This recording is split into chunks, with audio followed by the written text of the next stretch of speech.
Well, you know how unpleasant it can be for us humans when it's really hot. At least we can take our clothes off and jump in the shower. But what happens if you're a furry friend like Henry here and you've got lots and lots of hair?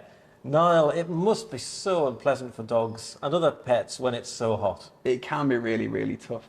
So dogs here like Henry, they don't have the ability to sweat like the way we do. So the only way they keep cool is by panting or with what owners can do to keep them cool in the hot weather we've got coming next week.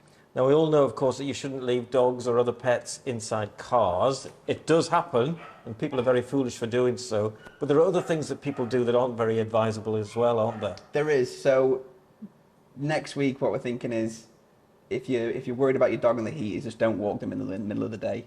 You either get up early in the morning and take them for a walk, or you wait till late till night. Your dog won't die from missing a few walks next week, but if you take it in the middle of the day, unfortunately, it could die from the heat.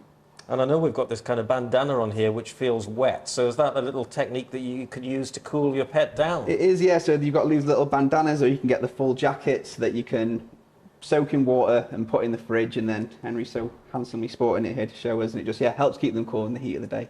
Great. And what about, well, you've got some other things here as well. What else have you got? I do, yeah. So I mean, some obvious things like full access to clean, fresh, cold water.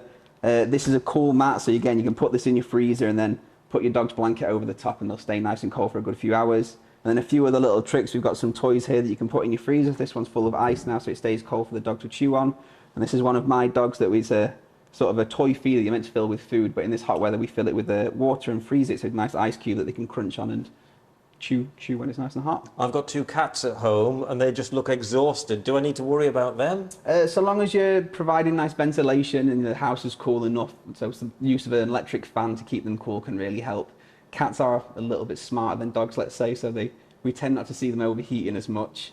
But yeah, you still need to keep them inside and try and keep them cool with fans. Well, I'll tell you what, Henry looks absolutely beautiful and very, very happy and pleased to be feeling nice and cool in this lovely air-conditioned vet. Thanks ever so much, Niall. Oh, it's my absolute pleasure. So there we are. That's the good advice to keep your pet safe. Yes, great advice for all us pet lovers out there. Next tonight.